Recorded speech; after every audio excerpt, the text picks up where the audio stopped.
about Sylvanus Power." He sat a little more upright. His nerves were tingling now with eagerness. "Yes?" "I met him," she continued, "8 years ago out West, when I was in a traveling show. I accepted his attentions at first carelessly enough. I did not realize the sort of man he was. He was a great personage even in those days, and I suppose my head was a little turned. Then he began to follow us everywhere. There was a scandal, of course. In the end I left the company and came to New York. He went to China, where he has always had large interests.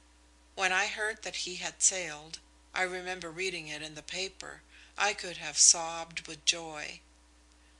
Philip moved a little uneasily in his place. Some instinct told him, however, how greatly she desired his silence, that she wanted to tell her story her own way. "Then followed 3 miserable years, during which I saw little of him. I knew that I had talent, I was always sure of making a living, but I got no further. It didn't seem possible to get any further. Nothing that I could do or say seemed to procure for me an engagement in New York. Think of me for a moment now, Philip, as a woman absolutely and entirely devoted to her work. I loved it. It absorbed all my thoughts. It was just the one thing in life I cared anything about. I simply ached to get at New York, and I couldn't. All the time I had to play on tour, and you won't quite understand this, dear, but there is nothing so wearing in life as for anyone with my cravings for recognition there to be always playing on the road." She paused for a few minutes. There was a loud twittering of birds. A rabbit who had stolen carefully through the undergrowth scurried away. A car had come through the wood and swept past them, bringing with it some vague sense of disturbance. It was some little time before she settled down again to her story. "At the end of those 3 years," she went on, "Sylvanus Power had become richer, stronger, more masterful than ever. I was beginning to lose heart. He was clever. He studied my every weakness. He knew quite well that with me there was only one way, and he laid his schemes with regard to me just in the same fashion as he schemed to be a conqueror of men, to build up those millions. We were playing near New York, and one day he asked me to motor in there and lunch with him. I accepted. It was in the springtime, almost on such a day as this. We motored up in one of his wonderful cars. We lunched. I remember how shabby I felt, at the best restaurant in New York, where I was waited upon like a queen. Somehow or other, the man had always the knack of making himself felt wherever he went. He strode the very streets of New York like one of its masters, and the people seemed to recognize it. Afterwards he took me into Broadway, and he ordered the car to stop outside the theater where I am now playing. I looked at it, and I remember I gave a little cry of interest. 'This is the new theater that everyone is talking about, isn't it?' I asked him eagerly. 'It is,' he answered. 'Would you like to see inside?' Of course I was half crazy with curiosity. The doors flew open before him, and he took me everywhere. You know yourself what a magnificent place it is.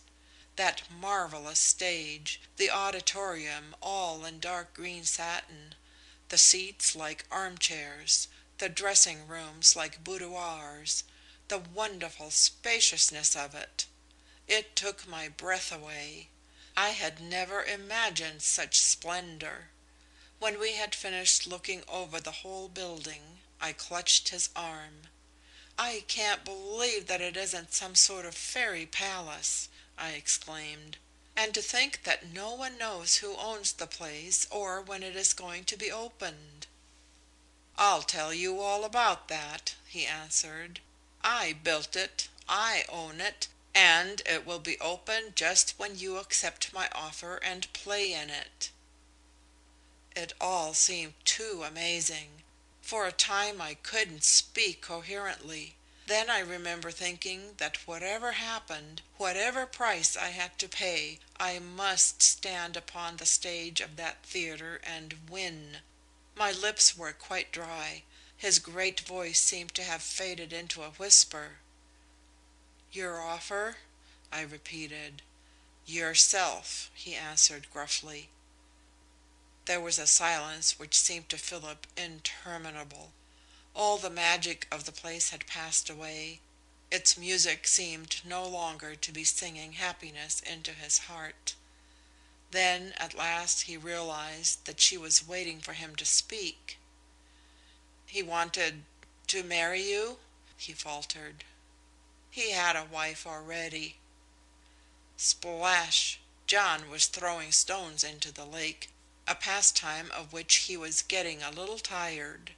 A huge thrush was thinking about commencing to build his nest, and in the meantime sat upon a fallen log across the way and sang about it.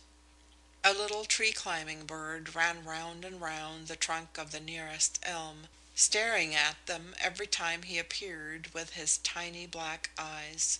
A squirrel, almost overhead, who had long since come to the conclusion that they were harmless, decided now that they had the queerest manners of any two young people he had ever watched from his leafy throne, and finally abandoned his position.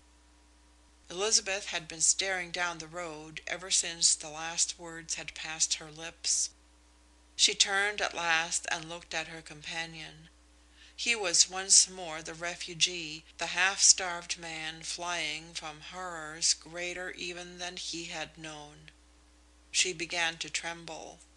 "Philip," she cried, "say anything, but speak to me." Like a flash, he seemed to pass from his own, almost the hermit's way of looking out upon life, from the old-fashioned standpoint of his inherent puritanism, into a closer sympathy with those others, the men and women of the world in which he had so lately entered, the men and women who had welcomed him so warm-heartedly, human beings, all of them, who lived and loved with glad hearts and much kindliness. The contrast was absurd, the story itself suddenly so reasonable. No other woman on tour would have kept Sylvanus Power waiting for 3 years. Only Elizabeth could have done that. It was such a human little problem. People didn't live in the clouds. He wasn't fit for the clouds himself. Nevertheless, when he tried to speak, his throat was hard and dry, and at the second attempt he began instead to laugh. She gripped his arm. "Philip," she exclaimed, "be reasonable. Say what you like, but look and behave like a human being. Don't make that noise," she almost shrieked. He stopped at once. "Forgive me," he begged humbly. "I can't help it. I seem to be playing hide and seek with myself. You haven't finished the story yet, if there is anything more to tell me." She drew herself up. She spoke absolutely without faltering. "I accepted Sylvanus Power's terms," she went on.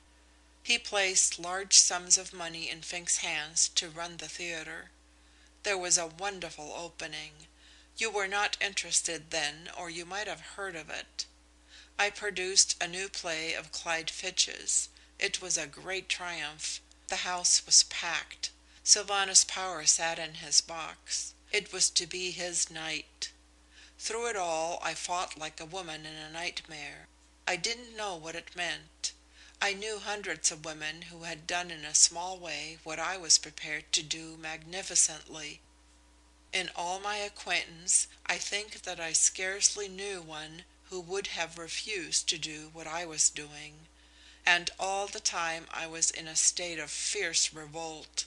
I had moments when my life's ambitions, when New York itself, the Mecca of my dreams, and that marvelous theatre, with its marble and silk, seemed suddenly to dwindle to a miserable, contemptible little doll's house.